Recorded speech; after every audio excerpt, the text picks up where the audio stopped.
Cullen live in 1 minute.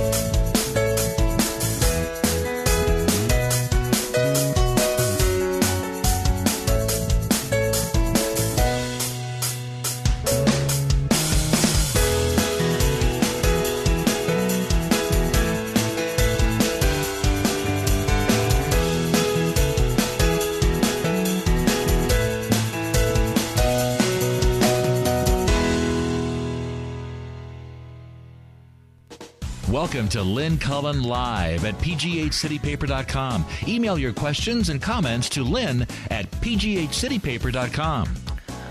Oh, no. Here is another thing about one of these activist federal judges.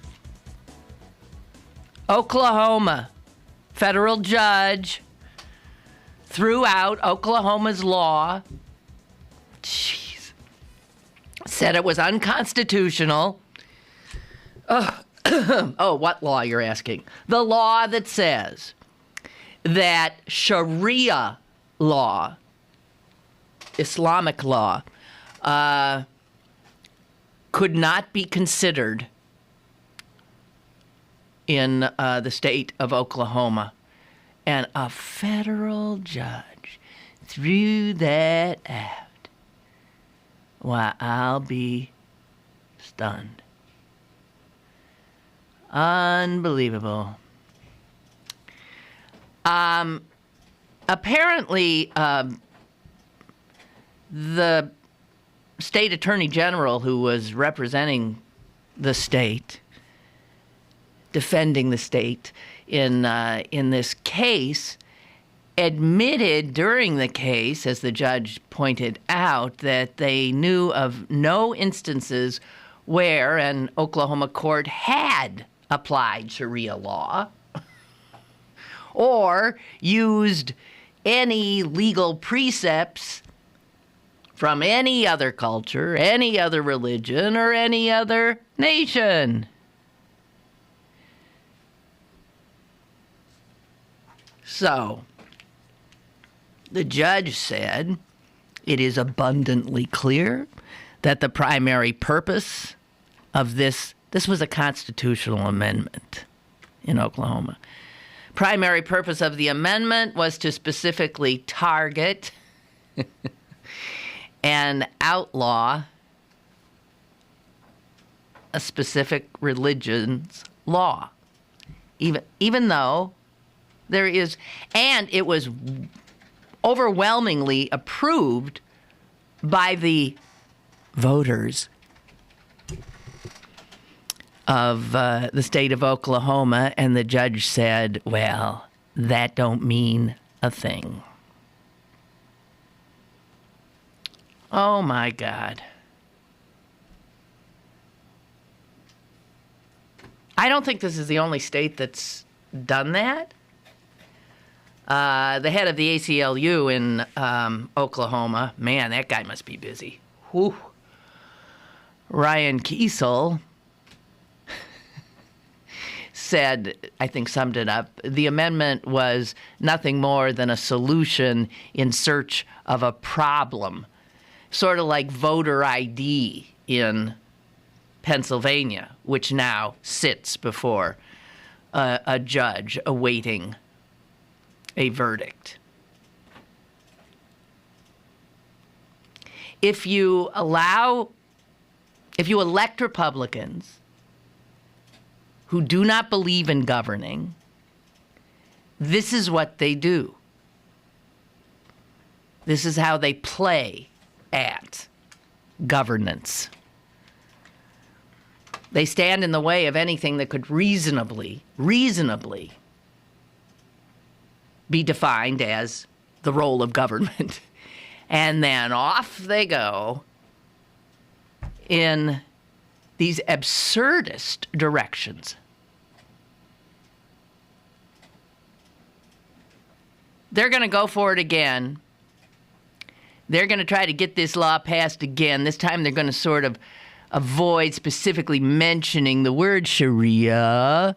And this measure then that they're going to go for again would prohibit the application of foreign laws. Fine.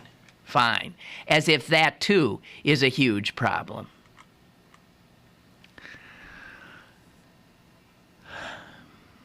You know, there is no end to it. Hello, by the way, and good morning to you. It's a beautiful Friday here in Pittsburgh, Pennsylvania on August 16th. Have you noticed how it gets dark too early now already? Oh. Here's the greatest headline of the day. Just came across it on the bus on the way in. Decapitated snake attacks self. And there's even, I think there is a picture the guy took. A guy, it's true. Oh, God, how disgusting. I mean, obviously the head was sort of freaking out. If you ever saw a chicken with its head off. And it attacked and bit its body, which it was not attached to, and then died. It was a copperhead. For anybody who cares about such detail. Okay, I just want to make sure I can get your emails up because I don't have them here yet. I think, this Egypt thing, oh, God. Are you following it at all? I mean, it's just so... Name me a country in the Middle East. Name me a country in the Middle East. Any country where a so-called Arab Spring occurred. Any country where an Arab Spring didn't occur. Name me a functional democracy. I'm just talking off the top of my head, and I'm thinking.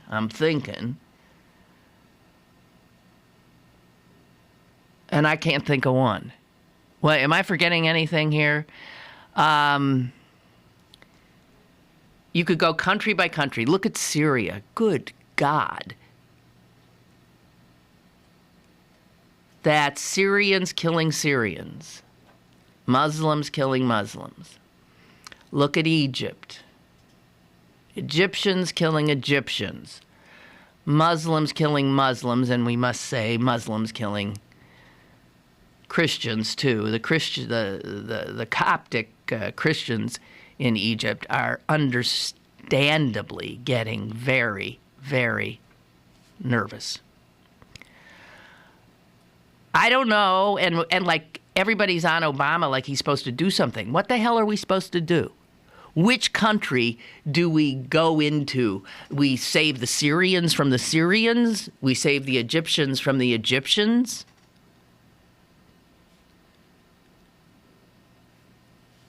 Do we buy into this is all Israel's fault? Oh, yes, this is all Israel's fault. Israel, which is like a little pinprick in the middle of all this craziness and agitation. And people say, for God's sakes, some people say, there is no unanimity on any of this. Can we we're giving all this aid to the Egyptian military, which clearly staged a coup, and now is killing its own people who were, let's be clear, peaceably demonstrating, quietly demonstrating. They were not themselves violently demonstrating, and they still got, by the hundreds, mowed down. And this is the military that we, the people of the United States, our tax dollars, we're giving money to? and weapons so that they can kill innocent protesters. We aren't going to do these little military exercises with them, but we're still giving them money. And here's the thing. Here's where, politics is a dirty business, whether it's played at the tiniest level, even office politics. I'll include that, office politics. Politics in academia. These are all vicious. Politics in the Vatican. Politics, by their very nature, or its very nature, is a dirty game. There's no Marquess of Queensberry rules.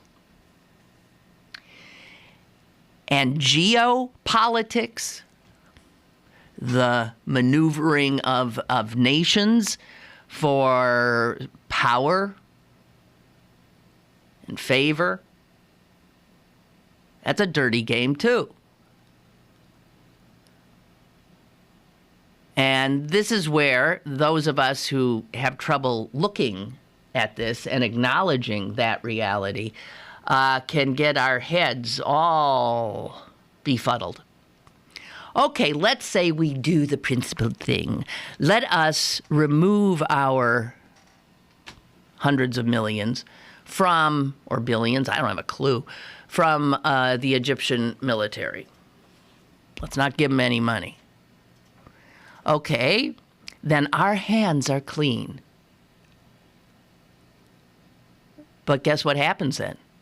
I mean, this is without a doubt. Then what happens? The Egyptian military needs money and needs a sponsor of sorts. The minute we don't give them money, Putin will. Or China will. Those are the two. Or, I don't think this is possible, no, Iran or somebody. Some other nation, a nation we do not want to have any pull, will move into the vacuum we create by pulling out and ceding our pull, whatever it is. Doesn't seem to be much. I can no more imagine. I mean, I think this is, it's a no-win game as I look at it. I take back the word game just because people are dying left and right while others play it.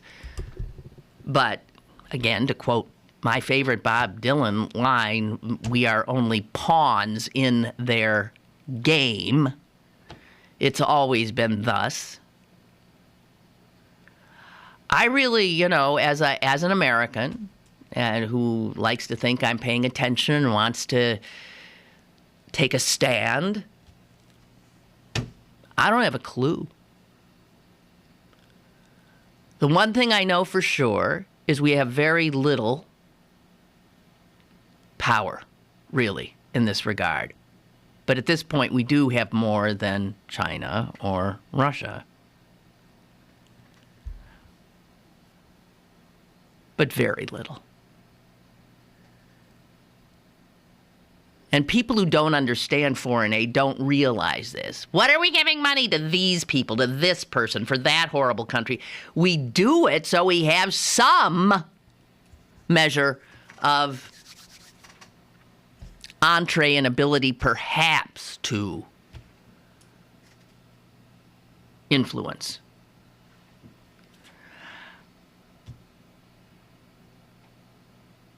I really remember everybody going nuts when Tahrir Square happened. What was that, 2 years ago? How long was that? Oh, the blossoming of democracy. I remember people even saying, you see, George W. Bush and Dick Cheney were right. We went into Iraq and took out a despot, and we did it because we knew, like the domino effect, that then all the people of the Middle East would clamor for democracy. Clamoring for democracy is one thing. We see that they can do. Taking to the streets is one thing. Revolution even is one thing. Governance, again, is another. And I don't think you can name me one country in that sad, tattered part of the world that is even close to getting its act together.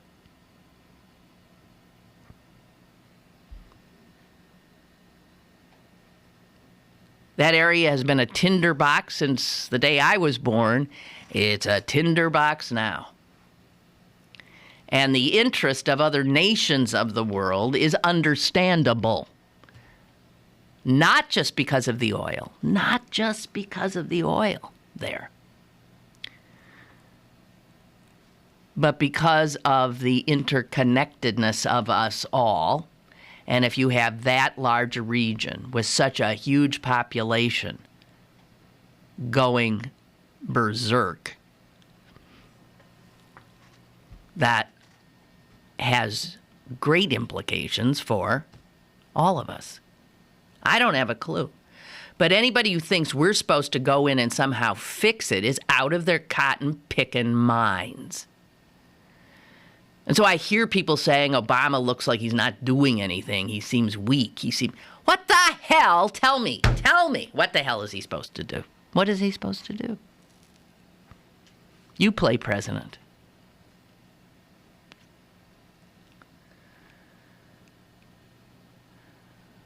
Unbelievable. Explosion, huge in Beirut. Lots of people killed. That's Lebanon. We haven't even mentioned, Syria's been blown off the map by what's going on in Egypt now.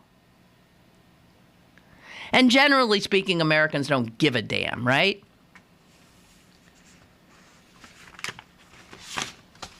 I don't know what anyone is supposed to do. I just wanted to say something.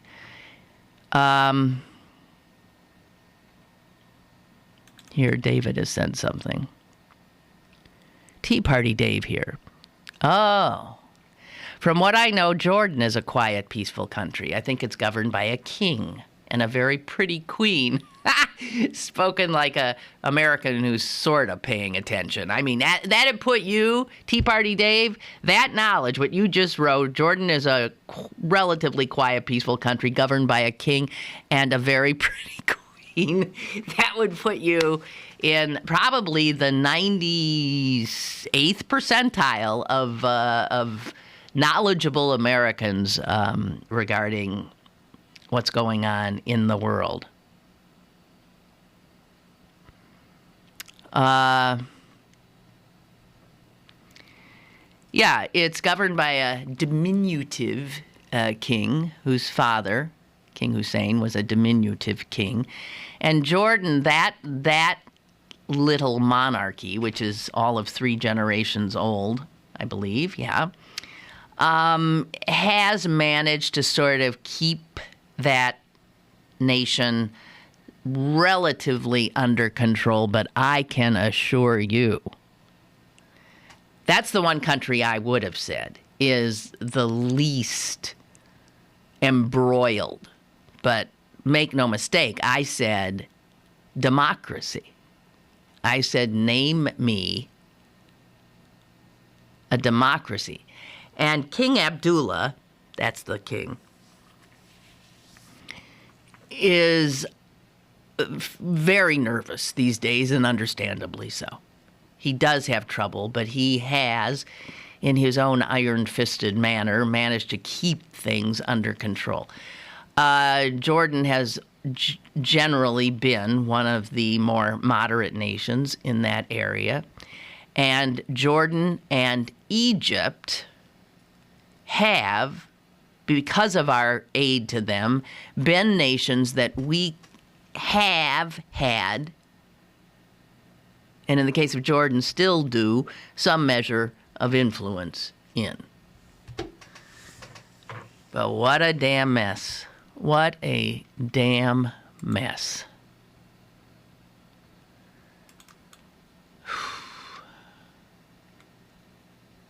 Donna, thank you so much. Donna says, at the risk of being frivolous, I love your shirt. I do too. It has a certain Asian aspect. Little slight mandarin collar and interesting little buttons. I like it too. Thanks, Don. Thank you. Mm-hmm. God bless you, actually. Uh-oh.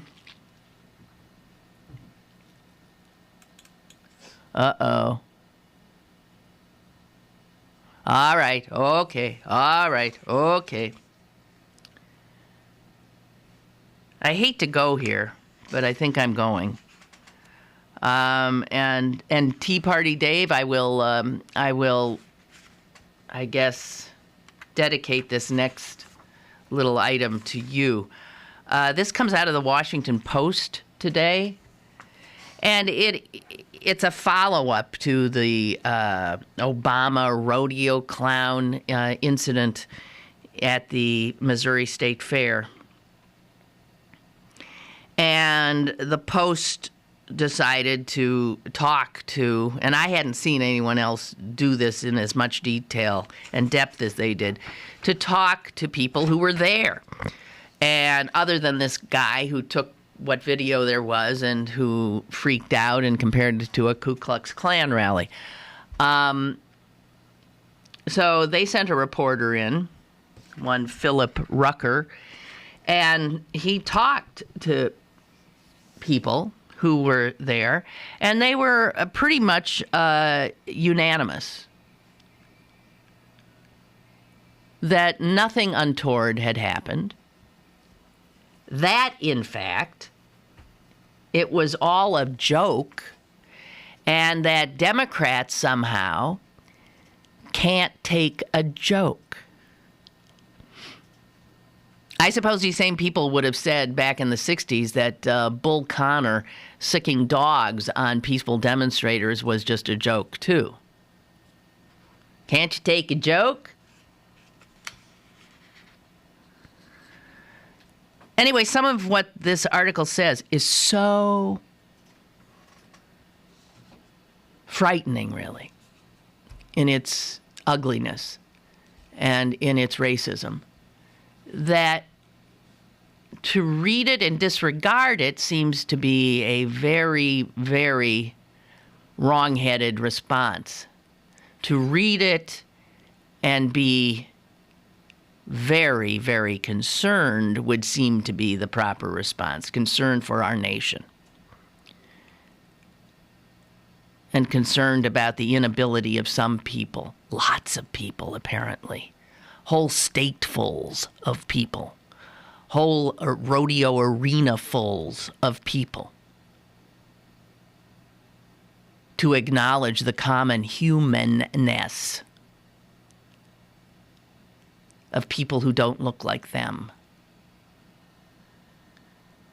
And you see how their minds have been totally brainwashed by what they hear on right-wing radio, right-wing internet, right-wing cable television. We all know, I mean, they all have the talking points down, that the talking points have nothing whatsoever to do with reality, as we've talked about way too much. Doesn't matter. Here's a 65-year-old livestock farmer, Virgil Henke, who was interviewed. Quote, "I've got no respect for him." That's Obama. "He's destroyed this country." Okay? Again, is that a fact? He's destroyed this country? The deficit is way down. Unemployment is way down. The stock market is way up. He's destroyed this country. He's gotten us out of a war. He's about to get us out of another. But he's destroyed this country. "How much freedom have we lost?" says the farmer. "I don't care whether it's a black man in office." Oh, no. "But we have to have a true-blooded American. I think he's a Muslim. And I think he's trying to destroy this country, catering to the Muslim Brotherhood in Egypt."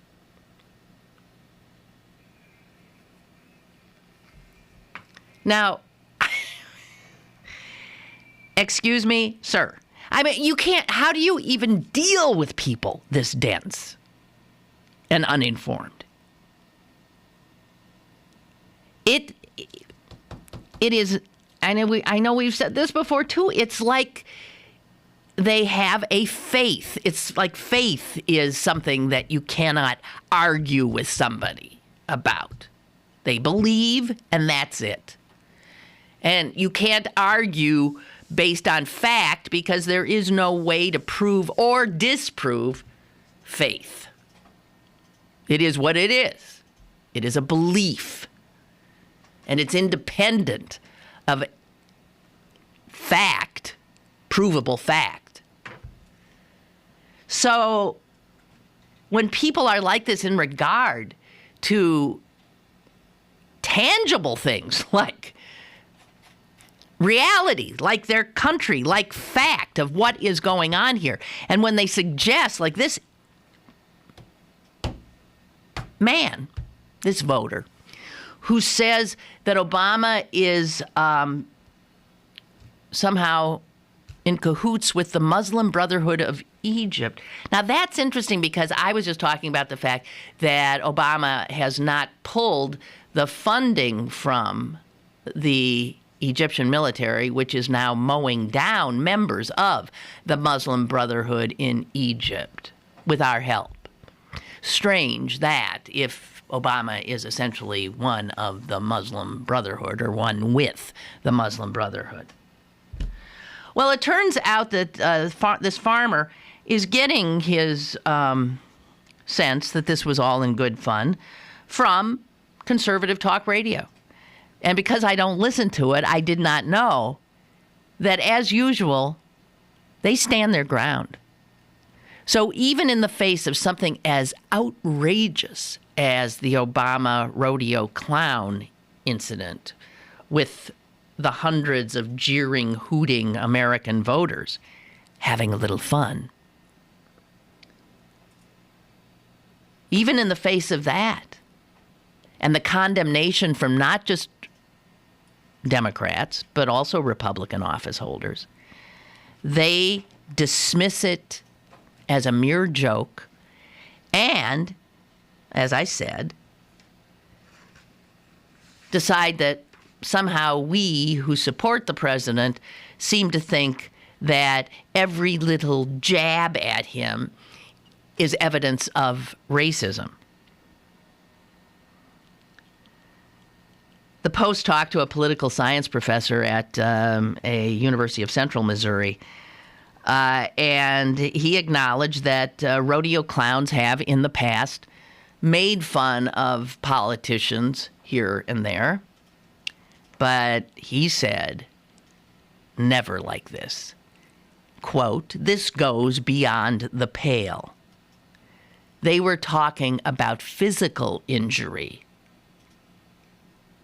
and engaging in racial stereotypes. But it's just a joke.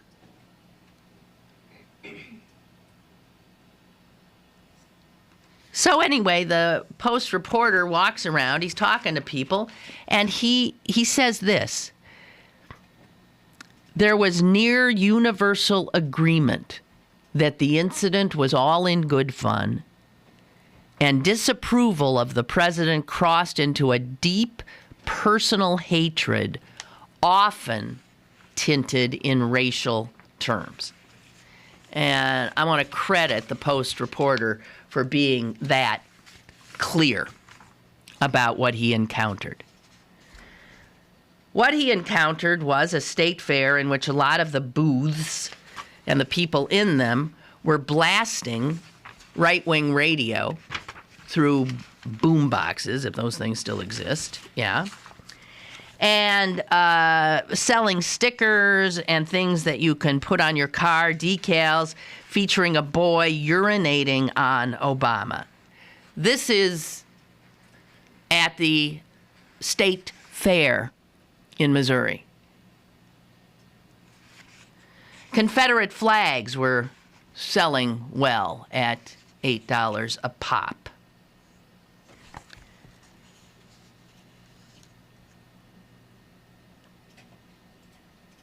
So,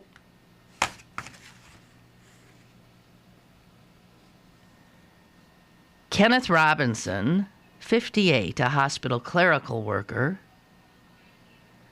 was one of the fairgoers who leapt to the rodeo clown's defense. It was just a guy making fun of the president, like everybody does. Whether he's black, white, green, or purple, he's the president. He's got to know when he gets in that position, people are going to make fun of him.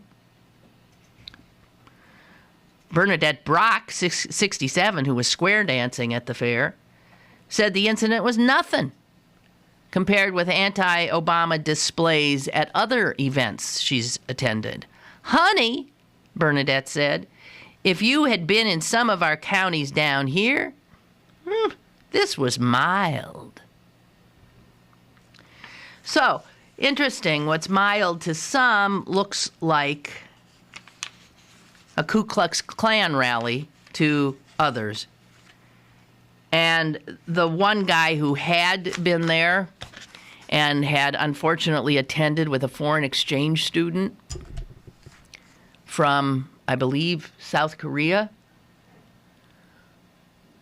who got to see Americans up close and personal, he says the racist element of it was hardly subtle. And here's his quote. If you are a white man in a black mask in a former slave-holding state with a broom lodged in your rectum and you're playing with your lips, you just might get confused with a racist. Had I been black, I would have been scared for my life. That was one out of how many? And those are our fellow Americans.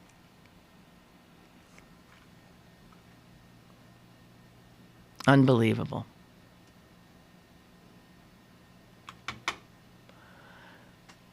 Time for a break. Email your questions and comments to Lynn at pghcitypaper.com or call Lynn at 412-316-3381. Lynn Cullen Live will return in a moment. Don Juan is trying to be good. He's really trying. But hurry, because his manic search for redemption and love through a world dominated by women will last only until August 31st. Picked Theatre brings Don Juan Comes Back from the War, starring David Whalen, to the Henry Hayman Theatre at the Stephen Foster Memorial in Oakland. Call Picked Theatre at 412-561-6000 to book your tickets to this celebration of life, love, and lust.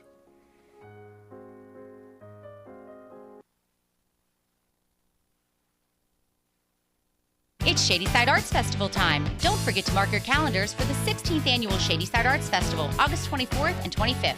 And check out the newest Fiats from #1 Cochran Fiat. Pick up this week's Pittsburgh City Paper for more information. Available at over 1,700 locations throughout western Pennsylvania. And on the web at pghcitypaper.com. And on your smartphone with GPS-enabled listings at citypapermobile.com.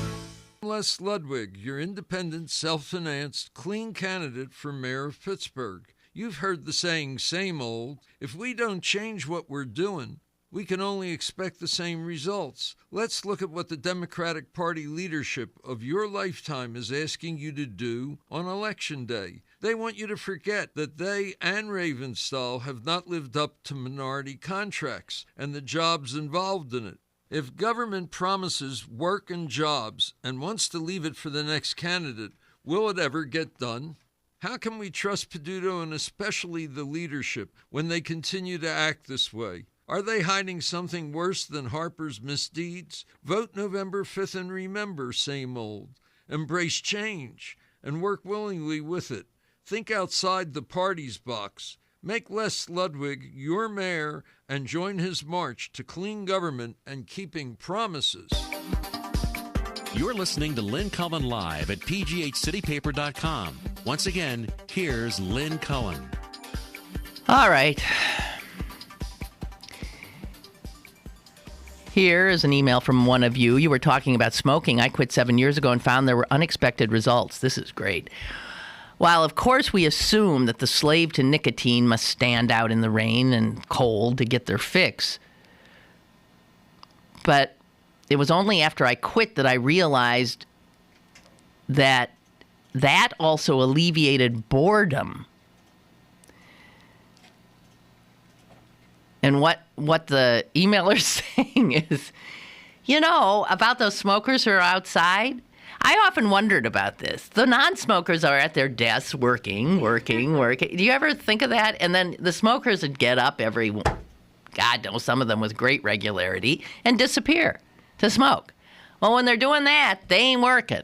And the non-smokers are working and working and working. That's something that I did actually notice. So they're taking breaks all the time. And he said once he stopped smoking, I realized that I did it often I'd go outside and stand in the rain to have a cigarette to alleviate, to take a break from the boredom of whatever, of your job. Or from the boring conversation at a party you're at. And he said, I can't say to the host at a boring dinner party, excuse me, but I'm bored, so I'm going to go stand out in the rain and cold for 5 minutes. Yeah, you lose that ability to get away. It was hard, he said, to deal with the fact that you just have to sit there. You have no way to get away. Smoking gave me an excuse to take a break. I don't sit and watch TV anymore either because that was almost constant smoking. Yeah. Well, so that's good, probably. So you must be more physically active, and I'm sure you're healthier. And then he goes on to say that I mentioned John Fugelsang, and I swear I didn't. You're mixing me up because I don't know that name. And I thank you for telling me he hosted a show on Current TV, and he's a comedian. And then he quotes one of Fugelsang's staples. And this is good. It's about Jesus and American Christians. Well, conservative Christians. This is Fugelsang. Jesus was a guy who was a peaceful, radical, nonviolent revolutionary who hung around with lepers, hookers, and criminals, who never spoke English, was not an American, a man who was anti-capitalism, anti-wealth, anti-public prayer. Yes, he was, he said. Look at Matthew 6:5. Anti-death penalty, but never once remotely anti-gay. Didn't mention abortion. Didn't mention premarital sex. A man who never justified torture, who never called the poor lazy, who never asked a leper for a copay, who never fought for tax cuts for the wealthiest Nazarenes, who was a long-haired, brown-skinned, homeless, Middle Eastern Jew. Of course, I mean, that's only if you believe what's actually in the Bible. John Fugelsang, thank you for sharing.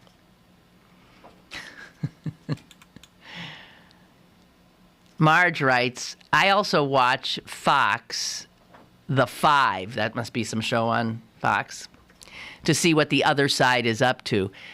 Dana Perrine, I literally do not know these people. Dana Perrine explained the clown dressed as president as a tribute. As a tribute that they do to every president. They did it to Bush and Clinton, and that this means you've made it to the big time to be in the rodeo. Oh, I'm sure Barack Obama needs to be told he made it to the big time because some racist yahoos in wherever this is, Sedalia, Missouri,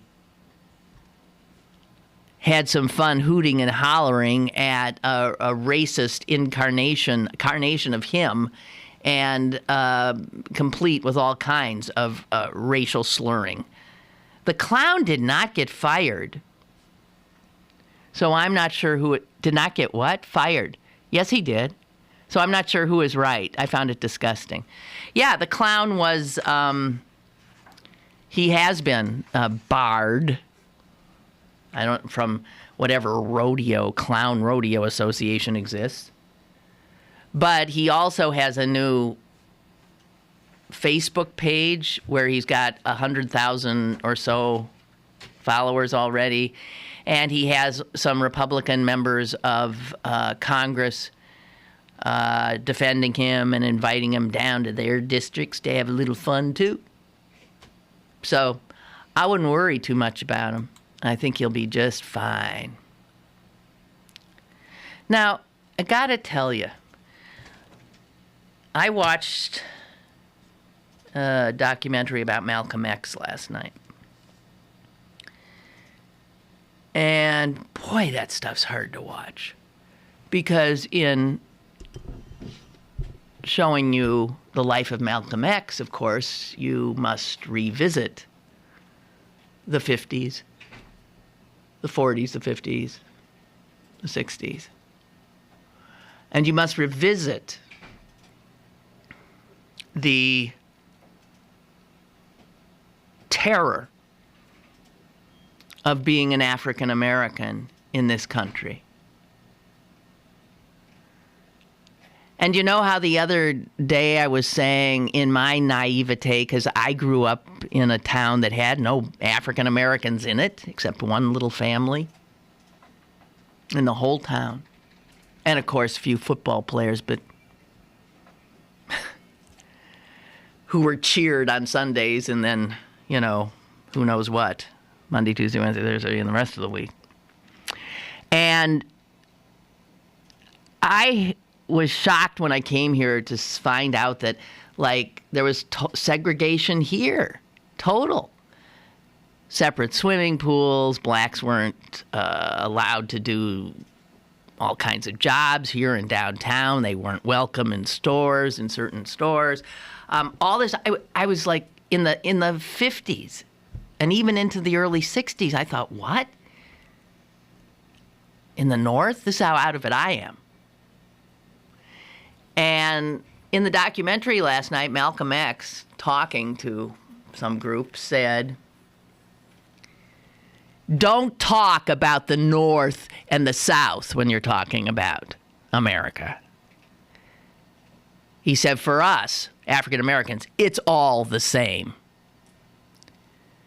And he said, the only way that you are going to know freedom is to be, no, what he said, something about anybody who is south of the Canadian border is in the South if you're African American. That's true. And I got to tell you, being sitting there listening to him speak, because it was all his words, there was nothing but his words in this documentary, I was just blown away by the power of his personality and of his passion and his brilliance and his charm. And there's no way you could listen to him and not understand his rage. And to think that there are white people in this country by the millions who could watch that documentary that I watched last night and argue with his assessment and not acknowledge the terror that it was, and to a large extent for many still is, to be African American in this country. I don't care if we elected Barack Obama twice. I was watching the final few episodes of The Wire, which is set in Baltimore.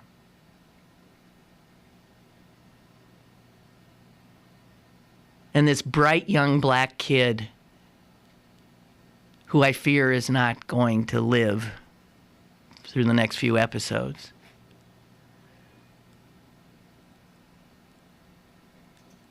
asks an older black man who is a bit of a mentor, who had just gotten done telling him that there's more to the world than what you're seeing here on the streets. You have more opportunity than just to be on the corner.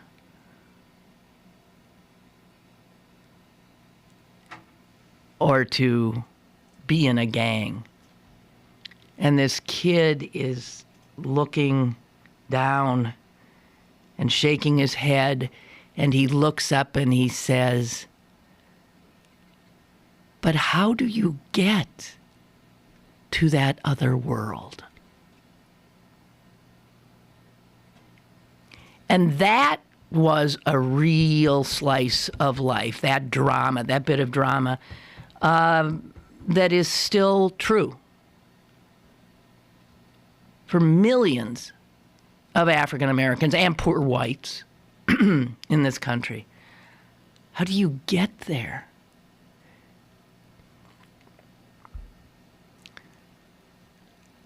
I mean, after watching that documentary last night, the bravery of somebody like a Malcolm X, and believe me, there is plenty he said which I did not agree with. But this was a man who clearly kept evolving and growing and getting wiser as he lived. What an amazing man if he had been left to live. And like so many, killed by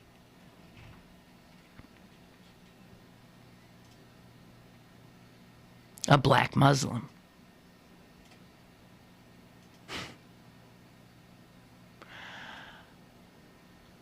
What an extraordinary man. He knew he was going to be killed. He knew they were going to kill him. They were pretty straightforward about it too, Elijah Muhammad and his thugs. And there was a clip, perhaps you've seen it, of Malcolm saying to a bunch of reporters who were interviewing him, they said, "Aren't you worried about your life?" Because there'd been absolute public threats made against his life. And he laughed and he said, "I'm already a dead man." And yet he kept on talking and kept on reaching out. I'm so blown away by the bravery and the power. And to think that today we still gotta listen to these friggin' yahoos say it's just a joke. Caller, go ahead. Yes, this is Clarence from Canonsburg. Clarence from Canonsburg, hiya. How are you? Fine. You were just talking about the Wire episode. I don't watch The Wire, but you were talking about what the kid said, like, how do you get to that other world? Right. There's a video going around, and I posted it on Facebook myself, with Ashton Kutcher at the, I don't know, Kids' Choice Awards or something. And he made a quote that says, he said, opportunity looks a lot like hard work, which is a nice quote. Yeah, kind of agree with it. Yeah. Then I thought to myself, well, how do you get the opportunity? That's right. That's exactly right. Yeah. And if you, I mean, not that you said you haven't watched The Wire. This kid is living in a hellhole. I mean, in a neighborhood that is a hellhole where every day somebody did a great rant on it when he said that, you know, that television show Survivor. He said, you put anybody from this neighborhood on that show, they're going to win it.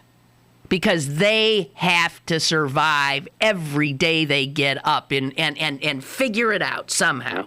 How to stay alive, how to eat, how to find The Wire is it's like a documentary. There is no opportunity where this kid is.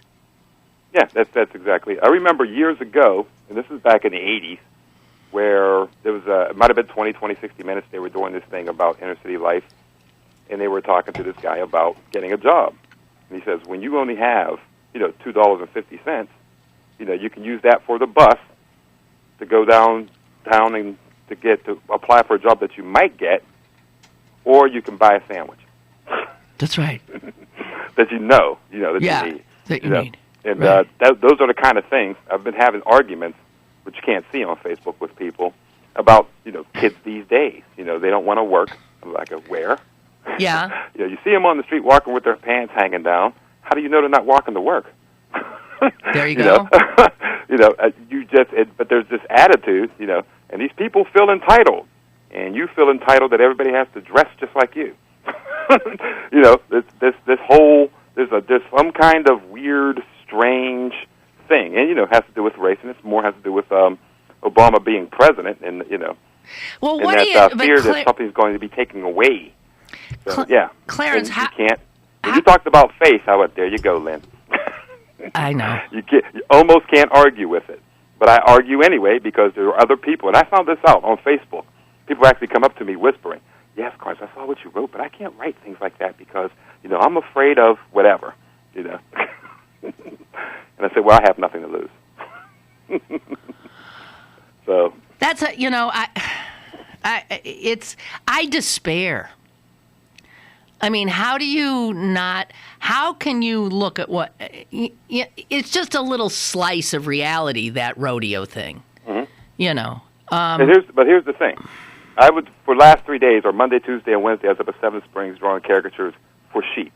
They give their employees like this big party. Mm-hmm. And Sheets is all the way down in North Carolina, which I didn't realize. Mm. So when I talk when I draw people and stuff. Yes. And a lot of them are young. They're kids. They're in their 20s, and some of them who've been there for 25 years. They're in their 50s and 60s. That's when you start getting hope for humanity, when you get outside and actually start talking to people. Young dude works for Sheets. He had those huge earlobe things and tattoos all up on his face and neck and all this kind of good stuff. Yeah. He's a good kid. Yeah. He's a good kid. And that's where it's mainly going to happen. Just like you said, I believe a couple of weeks ago, these people are going to die off. There's going to be a smattering of them, but they're going to die off. And I hate to say it, but we minorities have to go in and just start talking to people, racist or not. They have to have some type of experience to help them change their mind, as opposed to just listening to Limbaugh and somebody who just reinforces their racism. Yeah, yeah. But I mean, I was talking to my son about this, and we agree. It's just people are just they're so easily frightened. Mm-hmm. They're afraid of anything outside their immediate realm of experience. Yeah. And so what you're saying requires a measure of, seems amazing to maybe you or me, a measure of bravery to dare to engage someone or something outside of that comfort zone, that tiny little area where Yeah, but it's a Canonsburg thing. I grew up in a black neighborhood with a majority of white school with income levels that for people, basically almost street people to people who were multi-millionaires. So that was my life. And this was a public school. Yeah, it was a public school. Okay, but this is what public schools did. I grew up like that too, with kids from mansions to kids with nothing, and we mixed. And if it's racially mixing and all of that, this is a good experience, is it not? I got a real quick story. Okay. And Blovius is in it. All right. Blovius is okay. Back in the 90s, he was going golfing somewhere up in Butler, and I was going with him. I don't golf. But he stopped at this bar, and there were Harleys out in front, So I'm sure he's testing me to see how I react to this. So we go in, And, of course, he's the tall hippie guy, and I'm the black guy. And people are, like, looking at us. We sit at a bar, and we order food. Up on the thing, there's a trivia contest. Answer a question, and you can either have a free beer or free wings. I ran the board. I bet you did. I ran the board, and I was like pointing to biker guys. What do you want, man?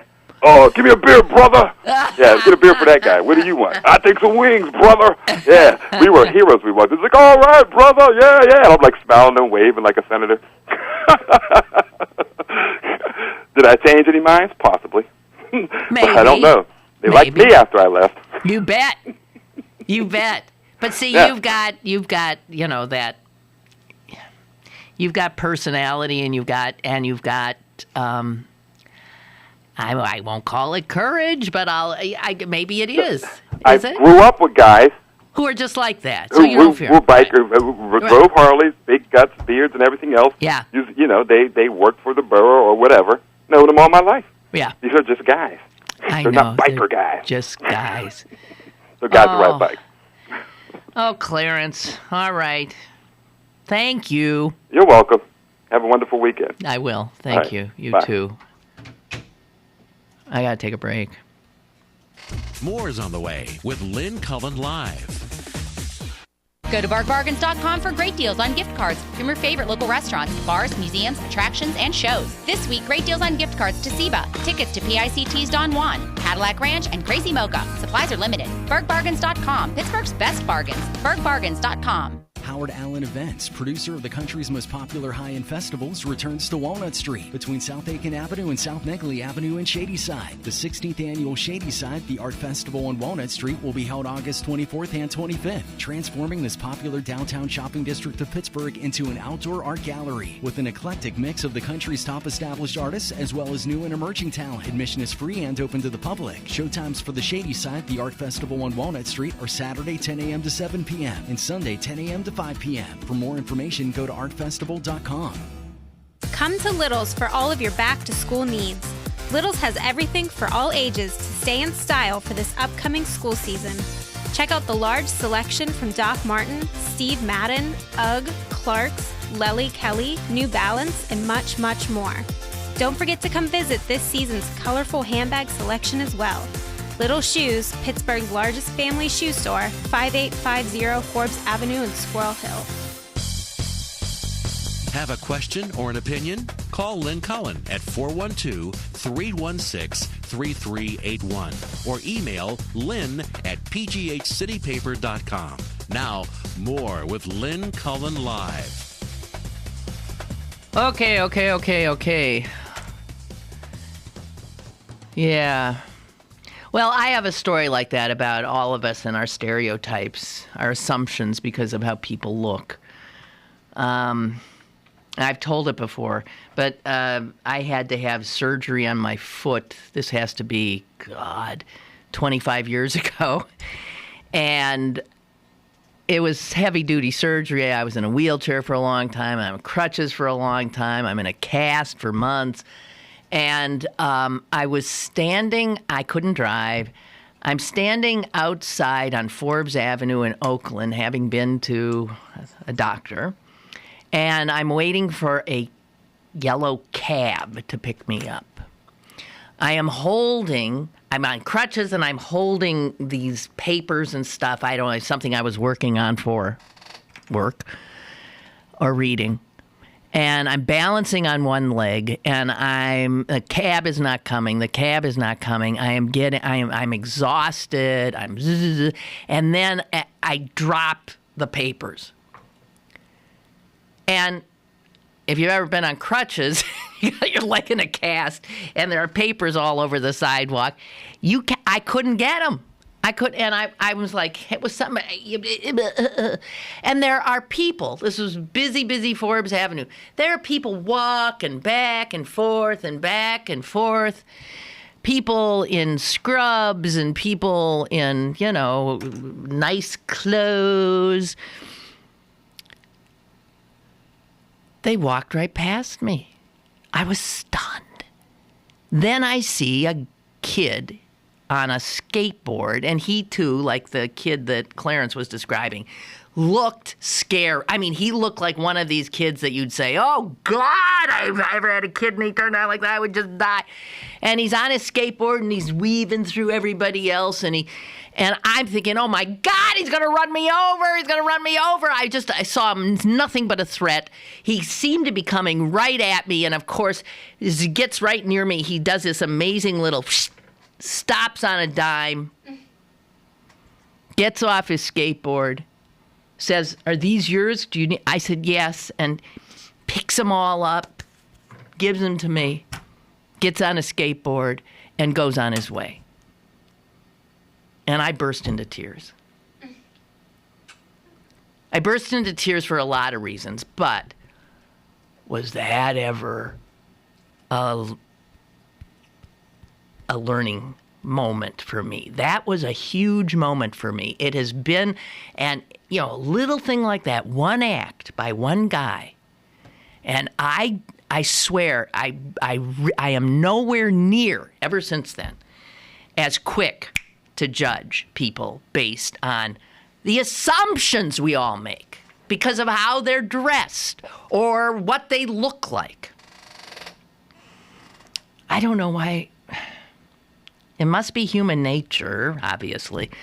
But man, nature is pretty primitive, and we pretend, Homo sapiens, that we're somehow have risen above that. But that takes effort. It takes no effort to just stay natural, primitive.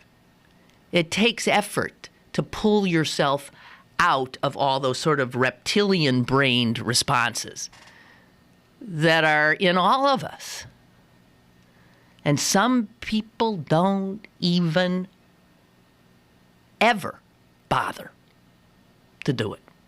And if they have an encounter with the other that is shockingly out of character for what their assumptions are, they push it aside and decide that whatever that person was, that was an exception, and go right back to the comfort of their stereotypes. Just got to keep pushing ourselves. Really, all the time, don't we? Well, heck, guys, I'm sorry if this was so heavy, but I watched that Malcolm X thing last night, and I can't get it out of my head. Can't get it out of my head. The reality of our history, of our recent history. So, have a great weekend. Maybe I just said that, but I'll say it again, and with great sincerity. Have a great weekend. Bye.